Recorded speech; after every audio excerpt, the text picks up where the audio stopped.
এবং আমি ফুল দিয়ে নিজে বরণ করছি পার্থ ভৌমিককে। বরণ করে দিচ্ছেন আমাদের সকলের প্রিয় সন্তান সম্মানীয় পার্থ ভৌমিক। বাংলা দখল করতে চায়, যেমন করে হোক বাংলা দখল করতে হবে, ওদের স্লোগান তাই। ওরা জোর করে দখল কারা করে? যারা জমিদার মনোভাবা সম্পন্ন তারা। আর মমতা ব্যানার্জি ভালোবাসা দিয়ে মানুষের হৃদয় জয় করতে চায়। এটা হচ্ছে তৃণমূলের সাথে বিজেপির পার্থক্য। নিজের অনুভূতি দিয়ে, নিজের অনুভব দিয়ে, নিজের ব্যক্তিগত জীবনের তার যে অভিজ্ঞতা সেটা দিয়ে বিচার করবে। মানুষ তো দেখছে যে কারা বিপদে আপদে মানুষের পাশে আছে। এই যে এসআইআর হচ্ছে, এই যে মানুষ উদ্ভ্রান্তের মতো দৌড়দৌড়ি করছে, তৃণমূল কংগ্রেস বাদ দিয়ে কেউ আছে, কোনো দল আছে?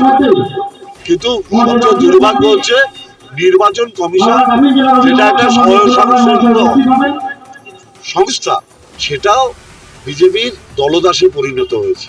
এটা হচ্ছে ভারতবর্ষের দুর্ভাগ্য। হিটলারের সময়ও এটা হয়েছিল। হিটলার সমস্ত গণতান্ত্রিক প্রতিষ্ঠানগুলোকে কুক্ষিগত করে ফেলেছিল। হিটলার ভেবেছিলেন যে এইটা করে সবাইকে শেষ করে দিতে পারবে। শেষ হয় না।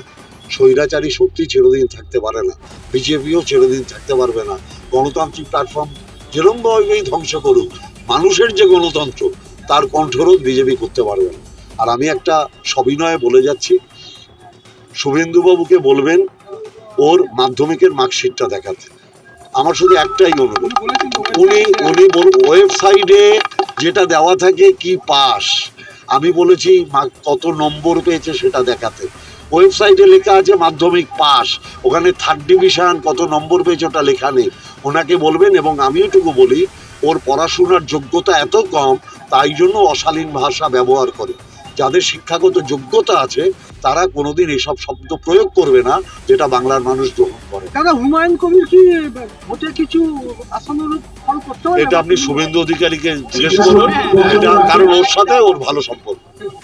কারিগরি দপ্তরের পশ্চিমবঙ্গ সরকারের ভারপ্রাপ্ত মন্ত্রী মাননীয় রায় মহাশয় আসছেন। পুলক রায়,